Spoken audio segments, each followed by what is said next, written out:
Esse amor extravagante, ousado, escandaloso. Paulo escreveu na segunda carta à igreja de Corinto, capítulo 5, versículo 14. Esse amor me constrange, ele inquieta o meu coração. E quando a gente se torna discípulo de Jesus, a gente foi alcançado por esse amor. Semana passada dissemos que o discípulo de Jesus foi chamado para ser exemplo. Você, como discípulo de Jesus, foi chamado para ser exemplo. Em 5 aspectos, repita comigo: palavra, procedimento, amor, fé e pureza. Você, como discípulo de Jesus, deve, na sua palavra, ser exemplo. Na sua atitude, no seu comportamento, na sua conduta, no seu procedimento, ser exemplo. O exemplo de amor para com as pessoas, para com o próximo, para com Deus, para consigo mesmo. Também na fé, na sua devoção. Os seus filhos devem serem atraídos a Jesus por causa da sua devoção. E na pureza, que é na santidade, na forma e na conduta moral.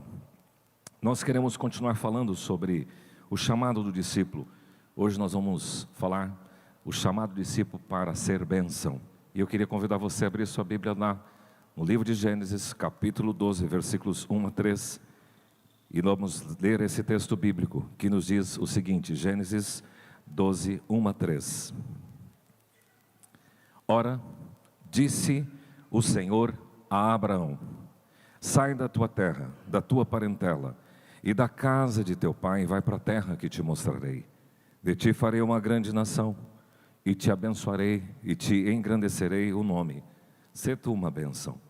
Abençoarei os que te abençoarem, amaldiçoarei os que te amaldiçoarem, e em ti serão benditas todas as famílias da terra.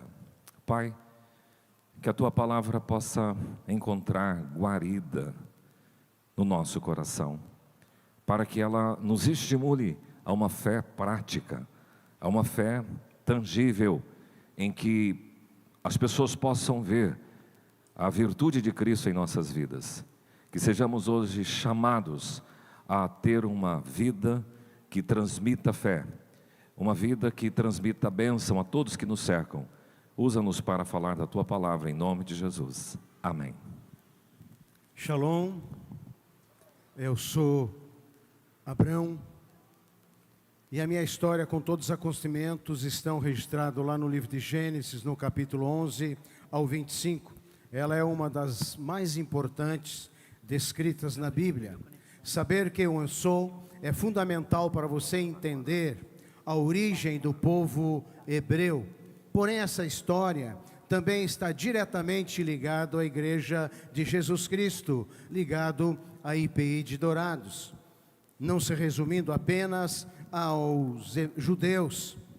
Eu quero contar um pouco dessa história.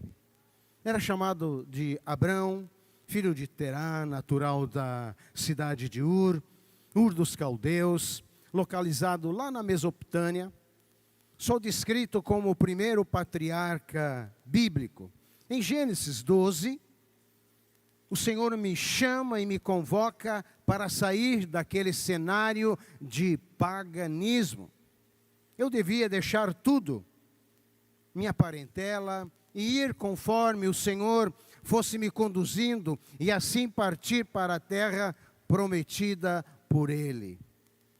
Tinha 75 anos quando parti em direção à terra de Canaã, levando comigo minha esposa Sarai. Aliás, era uma mulher muito bonita, muito bonita. Também foi Ló e os seus familiares e servos com todos os bens adquiridos. Então segui para o monte a oriente de Betel, onde montamos um acampamento, ficando Betel a ocidente e Ai a oriente. Ali, em gratidão ao Senhor, construímos um altar a Ele. Ficamos pouco tempo ali na terra. Em seguida, fomos em direção ao Neguebe, mas houve um tempo de muita seca, sem chuva, nada nascia da terra, as águas secaram completamente, e eu soube que lá no Egito a coisa era diferente, e partimos. Chegando lá, eu chamei Sarai e disse: olha, você vai dizer que é minha irmã, porque senão eles vão me matar por causa de você.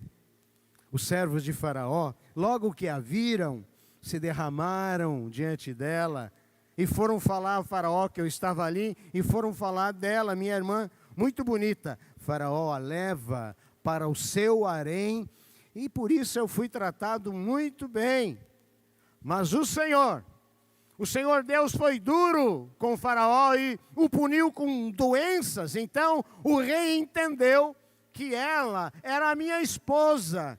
E à noite ele me chamou e quase me matou e disse: por que você mentiu, dizendo que ela era sua irmã? Pois eu a trouxe para ser a minha esposa.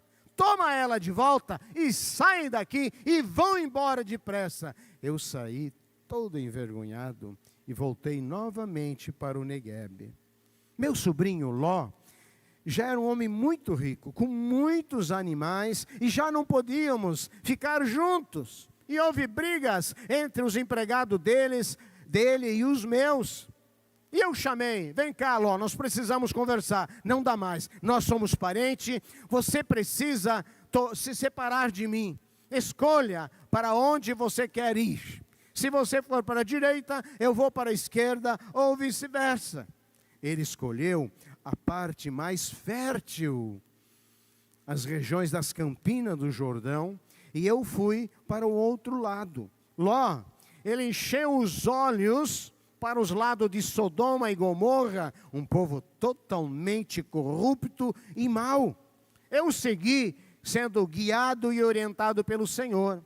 Um dia, vem alguém me contar que 5 reis invadiram aquela terra, vencendo todos aqueles povos, e levaram tudo que eles tinham, inclusive o meu sobrinho Ló com seus familiares. Eu fiquei muito apreensivo e reuni o meu pessoal, que eram também treinados para a guerra. Clamei ao Senhor e o Senhor me deu uma direção clara, e eu então fui à noite e derrotei totalmente aquele povo, libertando Ló, os seus familiares e todos os seus bens. Voltando eu dessa guerra, onde eu obtive a vitória sobre os reis, veio ao meu encontro Melquisedeque, rei de Salém e sacerdote do Deus Altíssimo. E ele me ofereceu pão e vinho e me abençoou. E eu dei a ele o dízimo de tudo. Numa noite, o Senhor me apareceu e disse: Abrão, não tenha medo, eu o protegerei de todo perigo e lhe darei uma grande recompensa. Se tu uma bênção. Mas eu disse: mas Senhor, qual a maior bênção? Se continuo sem filhos e Eliezer, será esse o herdeiro? Então o Senhor falou e disse: o seu próprio filho será o herdeiro e não esse escravo. O Senhor me conduziu para fora e disse: olha para o céu e conta as estrelas, se é que pode, e assim será o número dos seus descendentes. Como contar as estrelas? São demais. Aí eu entendi e criei em Deus, o Senhor. Minha esposa, além de muito bonita, linda, era muito astuta. Ela, vendo que não podia dar filhos, pois era estéril, me convenceu a ter um relacionamento com a serva egípcia Agar, para que lhe desse descendência, já que ela não podia dar. Agar ficou grávida. Ficando grávida, Agar começou a olhar com deboche para minha esposa. E Sarai, então, ela ficou muito furiosa. E ela começou a gritar: eu vou te bater, eu vou te bater. Agar, ela foge de medo, ela foge. Lá no deserto, o Senhor a encontrou e disse: volta, volta tua serva, senhora Sarai. E ela voltou. Agar deu à luz um menino, e eu coloquei o nome de Ismael, um menino muito bonito. Já com 99 anos de idade, novamente o Senhor apareceu a mim: Abrão, daqui em diante o seu nome será Abraão e não Abrão, pois eu vou fazer de você que seja pai de muitas nações. vou fazer uma aliança contigo e com toda a sua descendência. Vocês vão possuir toda a terra que estão aqui para sempre. Eu serei o Deus de vocês. Se tu uma bênção. Ismael agora estava com 13 anos quando o circuncidei, e daquele dia em diante todos os meninos que nascessem na minha casa seriam circuncidados ao 8º dia.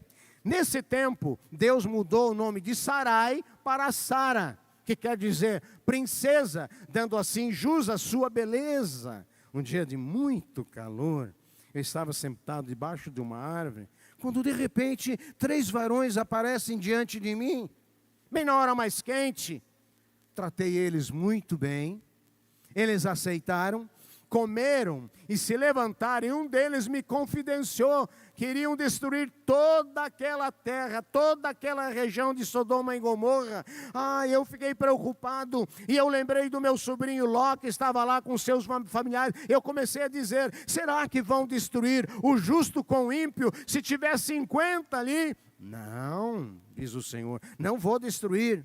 Mas Senhor, falando eu, 45, 30, 20, e se houver 10 ali? Por amor aos 10 eu não vou destruir. Eles partem, e eu clamei pela vida de Ló e dos seus familiares. Realmente, veio uma destruição total, caiu fogo do céu, desde manhã até a tarde. O Senhor tira Ló e a sua família às pressas, não olhem para trás. A mulher de Ló olhou e ela ficou com uma estátua de sal. E Ló e as filhas ficaram ali numa caverna nas montanhas. Depois disso, eu ajuntei tudo e andei peregrinando por Gerar, terra de Abimeleque, onde novamente chamei Sara no pé do ouvido. Você é minha irmã. Você não vai falar que é minha esposa. Você é minha irmã. Logo, levaram ela para o rei Abimeleque. Mas naquela noite o Senhor aparece e ele diz, essa mulher tem marido. Se você tocar nela, você vai morrer. E eu vou castigar todo o teu povo.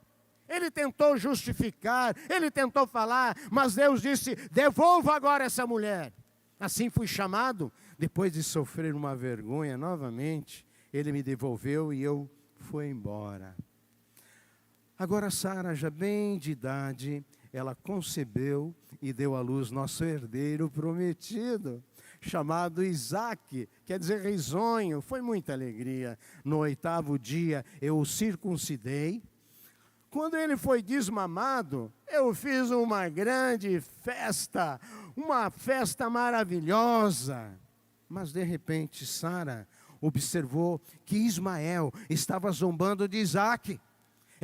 Sara ficou muito nervosa. Sara disse, pega essa menina, pega esse menino, sua mãe, e manda embora. E foi mandado embora, com pouca água, pouca comida, e eles foram. Mas eu sabia que Deus tinha promessa para eles também. Tudo estava andando bem, tranquilo. Isaque crescia, havia paz no meu lar, uma coisa maravilhosa. Mas um belo dia aconteceu algo que me chocou profundamente. Eu fiquei com o coração apertado, eu estava sozinho meditando. E de repente, Abraão, quero que você me sacrifique o seu único filho a mim no Monte Moriá. Jeová, misericórdia, dizia eu. Mas eu obedeci, pois cria no poder de Deus. Lá fomos nós, eu, o menino e alguns servos. Chegando ao monte, deixei os servos lá embaixo. De repente, o menino fez uma pergunta que mexeu muito comigo. Pai, nós temos o facão, nós temos a lenha. Onde está o animal para o sacrifício? Rapidamente eu respondi, Deus proverá, meu filho. Ali então, preparei o altar, agarrei um menino que se debatia, pai, o que é isso? Eu disse, você é o sacrifício. De repente uma voz brandou, Abraão, Abraão. Eu respondi, eis-me aqui, Senhor.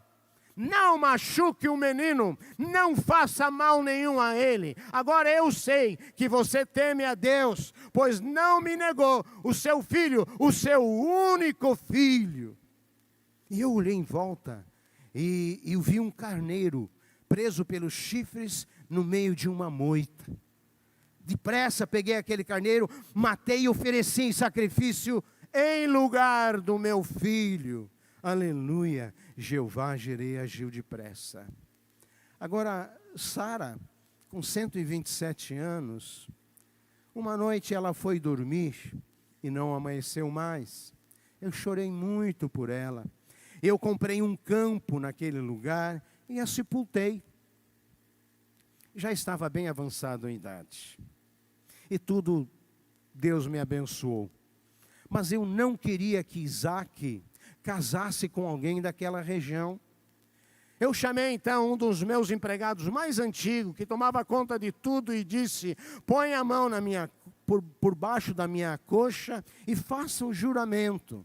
Juro pelo Senhor Deus que você vai buscar uma esposa lá na minha gente, lá na minha casa, para o meu filho Isaque. Não procure aqui.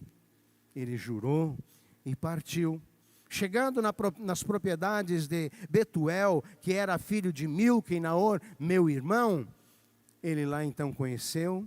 E depois de alguns dias, ele volta trazendo Rebeca. E Isaque então toma Rebeca por sua esposa. Bom, já estou com 175 anos e o Senhor então me recolheu. Vivi 175 anos, morri bem velhinho e me reuni aos meus antepassados no mundo dos mortos. Fui abençoado extremamente.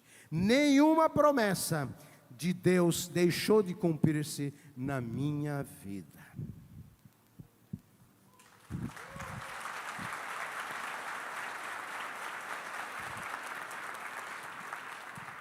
Estes são os 14 capítulos de Gênesis 11 até o 25, que relatam fielmente, conforme a interpretação aqui do pastor Francisco, a história de Abraão.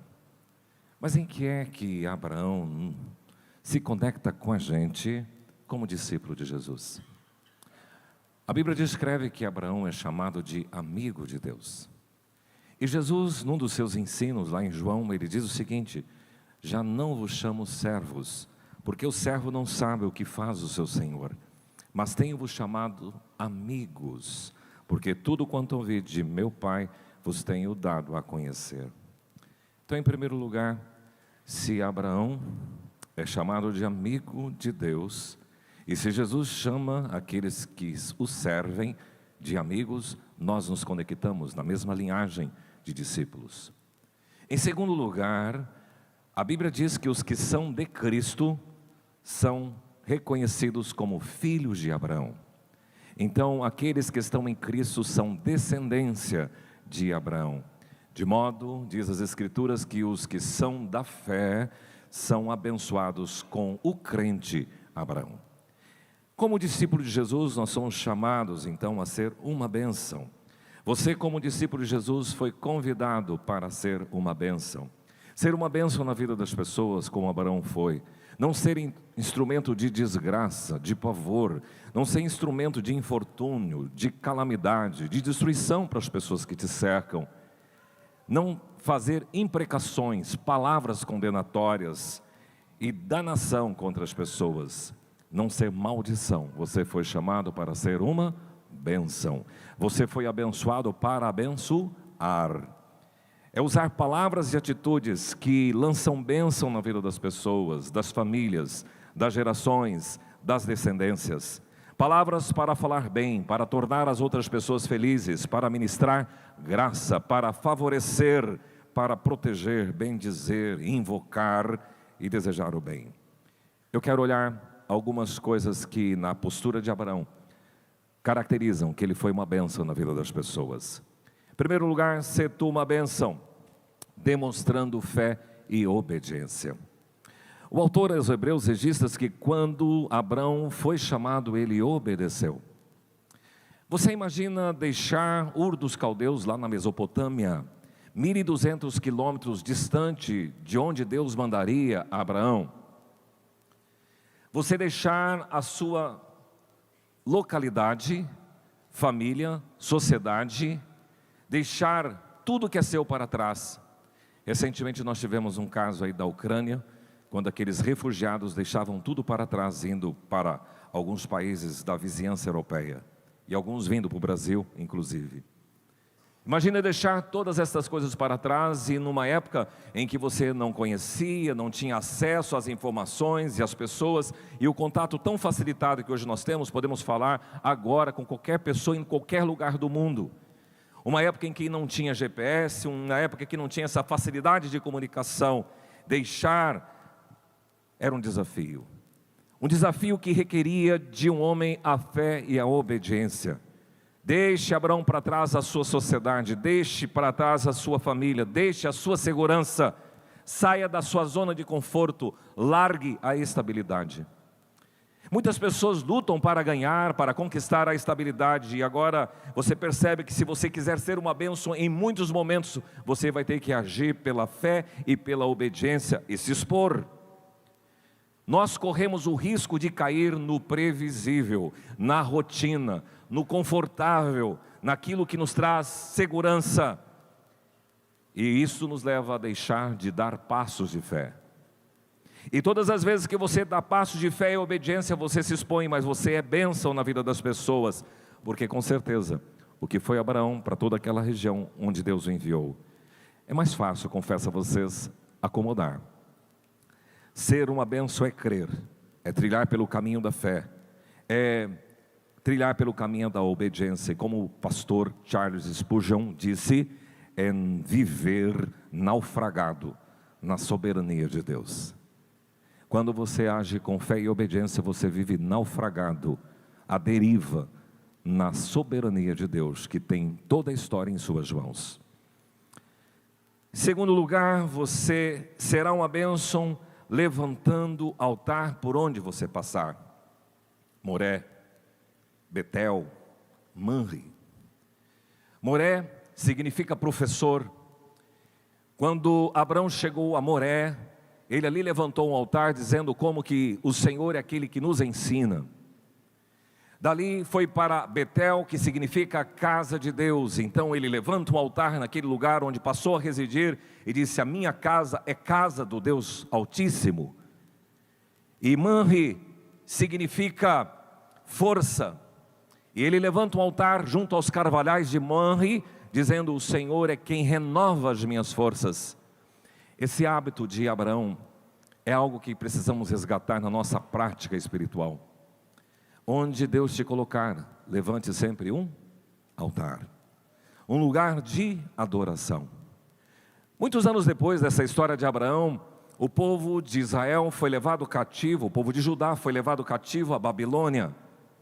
E passaram-se 70 anos e eles retornam, tudo estava destruído em Jerusalém. E eles têm que reconstruir a cidade, os muros, o templo. E a minha pergunta é: o que é que eles reconstruíram primeiro? O templo, o altar.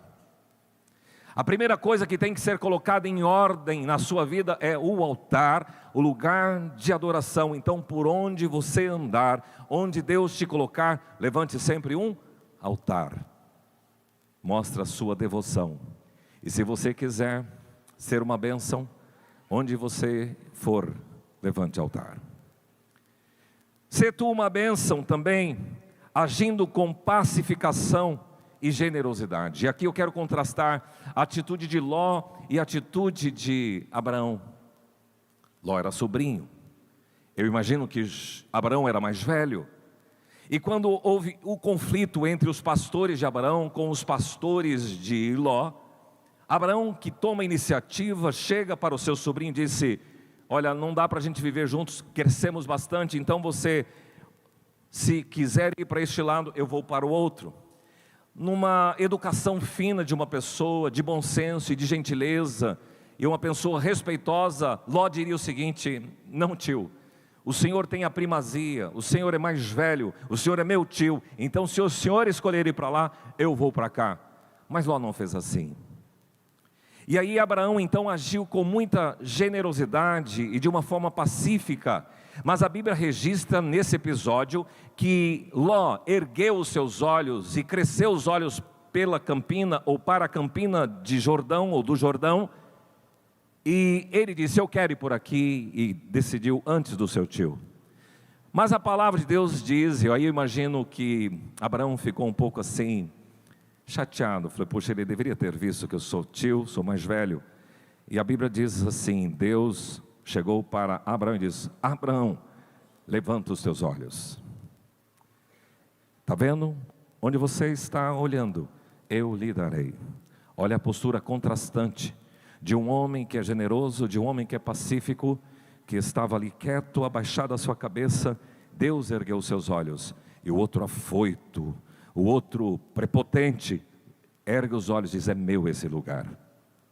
Se você quiser ser bênção na vida das pessoas, você tem que manifestar esse comportamento pacífico, esse comportamento generoso, um coração dilatado para atender as pessoas. Sê tu uma bênção. E aqui a gente olha para a luta de Abraão, lutando bravamente pelos seus. Sê tu uma bênção, lutando. Por favor, mude só a tela para mim, lutando bravamente pelos seus. Quando Abraão ficou sabendo que seu sobrinho havia sido capturado por esses 5 reis, capitaneado por Kedorlaomer, conforme o texto bíblico diz, ele saiu incontinenti para resgatar o seu sobrinho. Sabe aquela postura de uma mãe, parabéns pelo seu dia, mamãe, quando alguém mexe com a sua cria? O que você faz? Esta atitude, luta bravamente por aquilo que é seu, pela sua casa, pelo seu clã, pela sua família, e também pelos seus valores, por aquilo que é leto ao teu coração. Isso me chama a atenção porque para ser uma bênção na sociedade que estamos inseridos, você tem que lutar pelos seus, pela conversão do seu esposo, conversão dos seus filhos, mas mais que isso, pela permanência dos valores judaicos cristãos numa sociedade ateísta, decadente e imoral.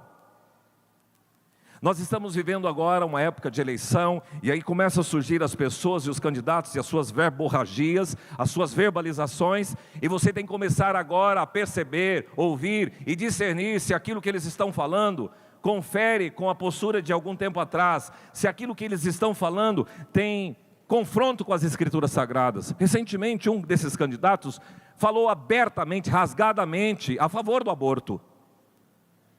E o que você é convocado para ser uma pessoa que seja bênção na sociedade, na vida das pessoas, é que você defenda, que você luta os seus valores, pelos seus valores judaicos cristãos, pelos seus filhos, pela preservação de uma sociedade que anda à luz da palavra do Senhor. Agora, ao mesmo tempo que ele é bênção, a gente começa a perceber que ele consegue harmonizar a generosidade, a pacificidade com a guerra, com a luta. Davi foi assim. Davi, ele tinha a capacidade de ser um mavioso cantor de Israel, um grande poeta, um exímio instrumentista, mas ele era um valente herói de guerra com a sua espada na mão. Às vezes a gente não consegue conciliar essas duas coisas que parecem distantes umas das outras, ou uma da outra, e parece até ser paradoxais, porque não convém uma pessoa ser pacífica e generosa, mas que luta braviamente contra os inimigos que levaram o seu sobrinho. Se você quer ser uma benção, você tem que harmonizar esse comportamento generoso e pacífico com um espírito aguerrido e valente por aquilo que é leto, que é prioritário na sua vida. Em quinto lugar, eu encontro nesse texto Abraão sendo exemplo, praticando a hospitalidade. 3 pessoas apareceram. Os intérpretes, e quando você lê o contexto, você percebe que um era o Senhor e 2 eram anjos. E o texto bíblico diz que quando Abraão os viu, ele corre até a porta da tenda ao encontro, prostra-se em terra e diz: Senhor meu, se achei mercê em tua presença, rogo-te que não passes do teu servo, traga-se um pouco de água, lavai os pés, repousai debaixo desta árvore, e trarei um bocado de pão. Vocês vão refazer as suas forças, vistes que chegastes agora até o seu servo. E eles responderam: faze como disseste. Apressou-se, pois, Abraão para a tenda de Sara e lhe disse: amassa depressa 3 medidas de flor de farinha e faze pão amassado ao borralho. Abraão, por sua vez, correu ao gado, tomou um novilho tenro e bom e deu ao criado, que se apressou em prepará-lo. Tomou também coalhada e leite e o novilho que mandara preparar, e pôs tudo diante desses homens, e permaneceu em pé junto a eles debaixo da árvore, e eles comeram. Que atenção, que cuidado, que gentileza, que respeito, que simpatia, que hospitalidade. Para você ser bênção, você precisa desenvolver a boa hospitalidade. Receber bem as pessoas, tratar bem a sua vizinhança. Aqui, Abraão se prostrou, sinal de uma humildade incrível. Lavou os pés, um tipo de Cristo, que lavou os pés dos seus discípulos. Ofereceu pães, carboidratos para dar força àqueles homens que viam. Ofereceu também coalhada, ofereceu leite e ofereceu um churrasco para aqueles homens. Sabe que a Bíblia adverte: cuidado, não negligencie a hospitalidade, porque muitos, sem saber, hospedaram anjos. O que você precisa entender? Se você quer ser bênção na vida das pessoas, receba bem as pessoas na sua casa. Haja com hospitalidade. Não importa se a sua casa é chique ou não é chique, porque o que importa é se aquele coração é dilatado e acolhedor. Um lugar de gente agradável, de boa prosa, como era a casa de Marta, Maria e Lázaro para a vida do Senhor Jesus. Sê tu uma bênção, dispondo-se ao sacrifício. Que pedido estranho! Deus pedindo o meu filho. Será que Deus queria o menino? Não, Deus não queria o menino. Deus queria colocar à prova Abraão. Qual é o lugar que Deus está no seu coração? Se você quer ser uma bênção na sociedade onde você está, o que é que ocupa em primeiro lugar? Seu trabalho? Seus estudos, a sua formação acadêmica, o seu dinheiro, o seu patrimônio, o seu filho? O que é que está em primeiro lugar? Abraão deu prova de que o que estava em primeiro lugar era o Senhor Javé.